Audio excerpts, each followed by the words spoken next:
Hello नमस्कार दोस्तों, स्वागत है आप सभी का आपके अपने YouTube चैनल विद्या जी के ट्रिक्स में। इससे पिछले वीडियो में हमने लेव वाइगोत्स्की के सोशल कल्चर डेवलपमेंट थ्योरी के बारे में जाना था। इससे रिलेटेड जो बेसिक चीज़ें हैं और जो मेन चीज़ें हैं वो हमने कल क्लियर कर ली हैं। आज हम इसके बारे में कुछ और चीज़ जानेंगे जो एग्ज़ाम में कई बार पूछी जाती हैं। तो चलिए शुरू करते हैं। इससे पिछली वीडियो में हमने ZPD के बारे में जाना था, यानी कि जोन ऑफ प्रॉक्सिमल डेवलपमेंट। इसे समीपस्थ विकास का क्षेत्र या संभावित विकास का क्षेत्र कहते हैं। इसमें ये उन्होंने बताया कि एक व्यक्ति को किसी स्तर पर सीखने के लिए जब दूसरे व्यक्ति की सहायता की आवश्यकता होती है तो उस जानकार व्यक्ति की सहायता से बालक उस स्तर पर अच्छे से सीख पाता है, अपना पूर्ण विकास कर पाता है और लक्ष्य तक पहुंच पाता है। यानी कि उस जानकार व्यक्ति की अनुपस्थिति में उसका वह विकास संभव नहीं हो पाता जैसा कि अभी हुआ है। तो यही क्षेत्र ZPD कहलाता है। आज हम ZPD के बारे में ही और जानने वाले हैं। वाइगोत्स्की के ZPD सिद्धांत में बालक के कार्य करने के दो तरीके होते हैं, जिसमें पहला होता है निम्नतम सीमा, जिसे लोअर लिमिट बोलते हैं, और दूसरा होता है उच्चतम सीमा, इसको हायर लिमिट बोलते हैं। निम्नतम सीमा में जो बालक के किसी कार्य को व्यक्तिगत स्तर का होता है, मतलब कि वो कार्य बालक बिना किसी दूसरे की सहायता के स्वयं से कर पाता है, उसे लोअर लिमिट कहते हैं। इसको इंडिविजुअली लिमिट भी कहते हैं, क्योंकि बालक जो कार्य बिना किसी सहायता के कर पा रहा है वो उसकी लोअर लिमिट है। एक होती है हायर लिमिट, यानी कि उच्चतम सीमा। जब बालक किसी कार्य को करने में बाहरी मदद लेता है तो उसको हायर लिमिट कहते हैं। हायर लिमिट को इंटर साइकोलॉजी लिमिट भी कहते हैं, क्योंकि इसमें वो समाज की मदद भी लेता है। तो यहाँ पे 3-4 क्वेश्चन हमारे पूछ लिए जा सकते हैं कि वाइगोत्स्की ने बालक के कार्य करने की सीमा कितनी बताई है। तो दो तरीके की बताई है, पहली है लोअर लिमिट, दूसरी है हायर लिमिट। इसमें क्वेश्चन ये पूछा जा सकता है कि इंडिविजुअली लिमिट किसे कहते हैं। तो लोअर लिमिट को ही इंडिविजुअली लिमिट कहते हैं, इसका दूसरा नाम है। और दूसरा साइकोलॉजिकली लिमिट किसे कहते हैं, तो ये हायर लिमिट का दूसरा नाम है, क्योंकि बालक इसमें समाज की मदद भी लेता है, अन्य किसी जानकार की मदद लेता है। तो ये होती है हायर लिमिट।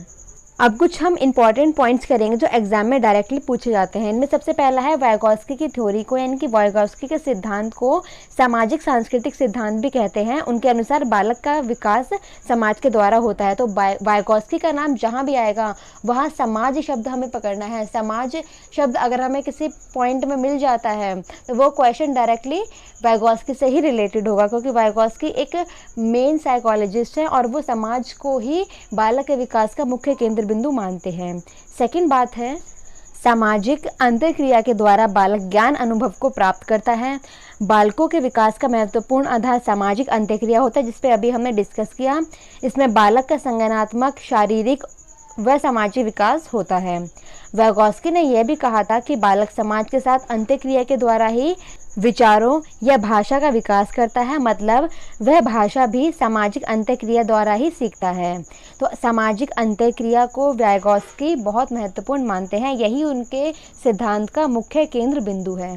अभी नेक्स्ट पॉइंट बहुत ही ज़्यादा इंपॉर्टेंट है, सबसे ज़्यादा इंपॉर्टेंट आज की वीडियो में यही पॉइंट होने वाला है। वाइगोत्स्की के अनुसार बालक में भाषा दो प्रकार की स्पीच द्वारा सीखी जाती है। ये दोनों स्पीच बहुत इंपॉर्टेंट है। पहली है इनर स्पीच और दूसरा है एक्सटर्नल स्पीच। आपने देखा होगा कोई छोटे छोटे बच्चे होते हैं, वो अपने से ही बात करते रहते हैं, हमें लगता है वो क्या बड़बड़ा रहे हैं, लेकिन ये उनके मस्तिष्क में चलने वाले जो विचार हैं उनको वो बोल रहे हैं। वो किसी को व्यक्त नहीं कर रहे हैं, वो खुद से ही बात कर रहे हैं, खुद ही में वो सोच रहे हैं, बोल रहे हैं। ये उनकी इनर स्पीच कहलाती है। इसे हम आंतरिक वाणी भी कहते हैं, जो उनके मस्तिष्क से उत्पन्न विचार होते हैं, जिसे आंतरिक वाणी इनर स्पीच कहते हैं। नेक्स्ट है एक्सटर्नल स्पीच। इसमें बालक विचारों को ध्वनि में परिवर्तित करता है। जो उसके माइंड में चल रहा है वो उसको ध्वनि में परिवर्तित कर देता है, दूसरों से बातचीत करता है, उसे एक्सटर्नल स्पीच कहते हैं। इसे शाब्दिक भाषा भी कहते हैं, क्योंकि बालक जो उसके माइंड में आ रहा है वो चीज़ बोल भी रहा है और दूसरे को बता भी रहा है, इसलिए इसको शाब्दिक भाषा एक्सटर्नल स्पीच कहते हैं।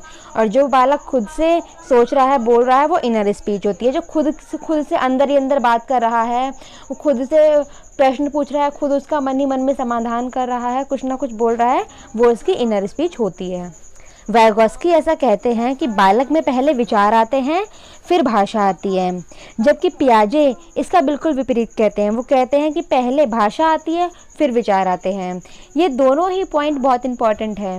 वाइगॉस्की कहते हैं कि पहले बालक के मन में विचार आया, फिर उसने भाषा सीखी समाज से अंतःक्रिया करके।